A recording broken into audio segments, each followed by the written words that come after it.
to the channel. In today's video, we shall be taking a look at the newly released Transformers Netflix War for Cybertron Deluxe Class Deep Cover, an announcement which I'm pretty certain took everybody by surprise, myself included, as I literally had no idea that this figure was going to be the fourth and final figure in the Wave 3 Netflix assortment. Honestly, if you would have given me a list of characters and Deep Cover would have been on that list, he probably would have been the last pick for this particular lineup, especially as we have only just gotten his Generation Select release, and Deep Cover is also an incredibly obscure character. So as to why Hasbro decided to package him in this third wave, I honestly have no idea at all, and I'm pretty certain that he shall not be appearing in the upcoming Netflix series. I of course would like to be wrong, but just by going off some of the previous Netflix figures which never actually appeared in the show, I do think that it is unlikely, and he's also most certainly going to be one of the biggest shelf warmers out of this wave. As with Cheetor, the appeal is going to be that not only is he a very popular character,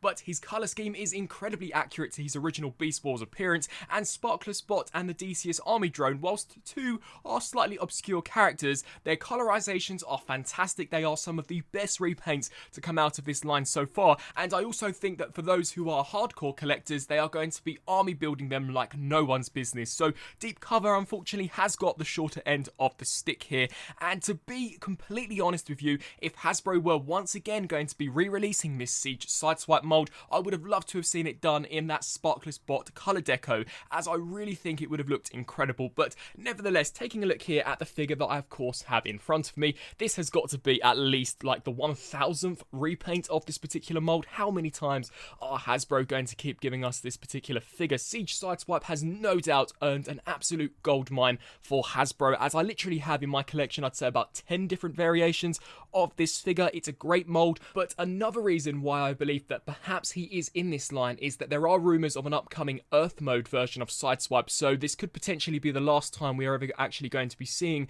this particular mold, and to be honest, I say good riddance. We have seen this mold way too much, and it really would have been better to have gotten a completely different mold introduced into this line. But nevertheless, he comes with the exact same accessory that we got with Sideswipe, that being that over-the-shoulder rocket. And taking a look here at the details of the figure, much like all of the Netflix figures, he is painted impeccably well. Now, the mold is exactly what we have all come to know and love, and of course some of us actually despise, considering that we have seen this so many times. I'm only joking, this is a great mold. It's just a shame that it has been overused in my opinion. You can see that this entire section is in fact completely painted, so much like the Wheeljack that we got in Wave 2, the actual base colour of plastic is this grey, and everything that you see here is paint. We even have paint on top of paint, which is super awesome, and this is something that I want to go into more detail when we actually transform him up into alternate mode. But you can see we've got some really nice singed battle damaged effect here on the top section of the chest, the Autobot insignia, which has got a very nice looking wash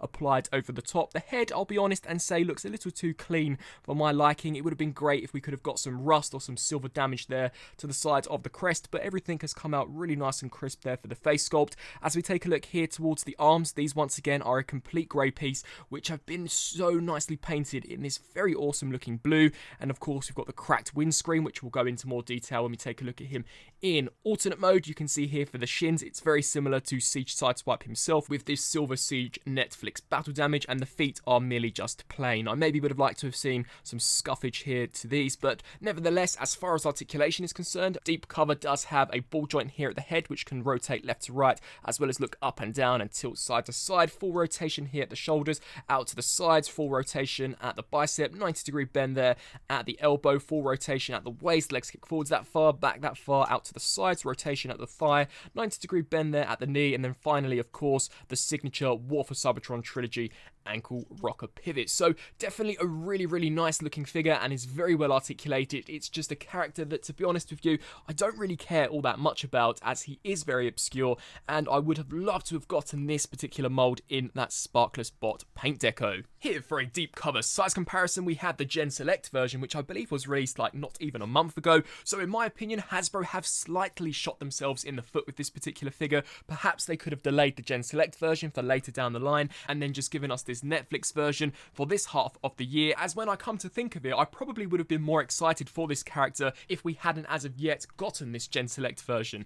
As far as a personal preference is concerned, I really do like both of them equally, I would say. I really love the black and blue that we got here with the Gen Select version, and of course the primarily blue colour scheme I think works really well, so it really does just come down to what you guys do prefer. Of course this one is very battle damaged, and this is a completely clean look for the character, and he does actually have some nice decals when we get him into alternate mode, whereas of course with this version he is a little more generic as far as the vehicle mode is concerned. But you can just see here the moulding is exactly the same for all of them, and I'll be honest and say that I do not think Deep Cover is as popular of a character to actually worth double dipping and repurchasing this mould just to own a slightly different colour variation. And here for a very quick Wave 3 Netflix Deluxe comparison, we have Deep Cover compared next to Cheetor, Sparkless Bot, and of course the DCS Army Drone, and out of the four, he is by far the least interesting in my personal opinion. As far as a recommendation is concerned, I'm really torn between Sparkless Bot and Cheetor of being the first pick. I think both of them are really cool, but if it really came down to it and I had already got the Kingdom Cheetor,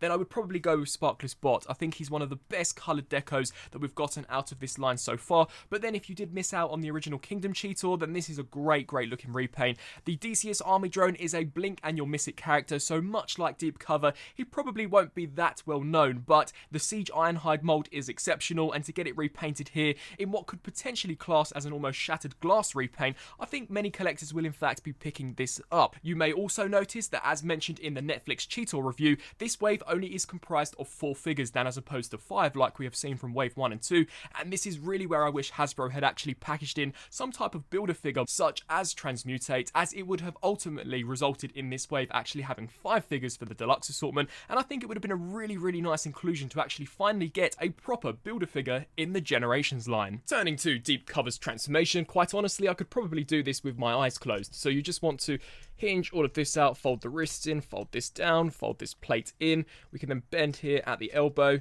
and just fold all this in. It's such a great transformation, so honestly I can understand as to why Hasbro feel the need to continuously repaint this figure, but seriously, this came out almost over 2 years ago now, and I really wish that perhaps they could just get a move on and give us that Earth mode version of Sideswipe.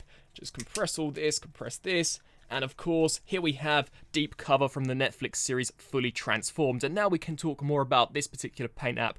I absolutely love this. I think this here is genius and it's so well executed. It gives you the impression that the actual base colour of metal that this chest piece would be made out of is indeed showing due to the battle damage that this entire region has endured. You can see how all of the blue has flaked away and it just looks so well done in my personal opinion. Of course, we've got the silver headlights there and I really love how that looks. You can also see some subtle silver details here along the sides once again to give you that impression that it is weathered and worn. We've got the singed effects here on the sides, a really nice looking detail here for the windscreen, which looks perhaps as if it's been completely scraped clean off. But then as we take a look at the rest of the vehicle, it is 100% clean. There is no battle damage scattered throughout this at all, which was something that was not apparent on Wheeljack or I even believe Siege Sideswipe. So it is inconsistent to me. I do wish that the battle damage could have continued all the way here to the back. As you can see, the back is completely clean, whereas the front is completely damaged. We do get some nice rear detailing here though, such as the rear headlights, which have been picked out in a nice red. Of course, the silver rims, and the figure can roll exceptionally along the ground as you would expect from a deluxe class transformer. And wrapping things up, here we have a Deep Cover size comparison. So of course, this version is the Generation Select release, and then this one here is of course the Netflix release. There is a stark difference as far as the colorization is concerned. You can see that this one is of course primarily black, whereas this one is primarily blue, and they really have just inversed the colors. So whereas we had the blue hinges here on the Gen Select version, we now have the black hinges here on the Netflix release. And as mentioned throughout the review previously, I really do believe that it will be up to your own personal preference ultimately on which version of Deep Cover that you do prefer. I honestly don't think that this is a character that many collectors shall in fact be double dipping on. As mentioned, he is very obscure, and up until his Gen Select release, I actually had never heard of the character. I really only picked this figure here up for completionist reasons, and it is ultimately quite a nice repaint, but this mould has just been used so many times, so please Hasbro, can we give this mould finally a rest and move on to the Earth Mode Sideswipe mould,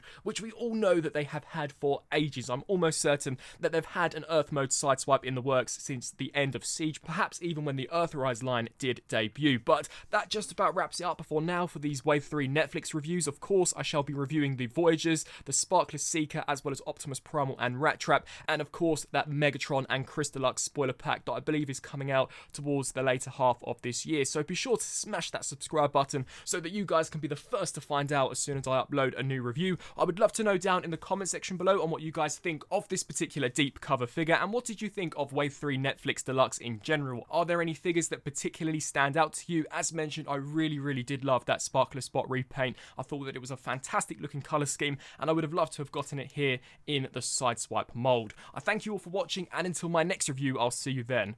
Thanks for watching.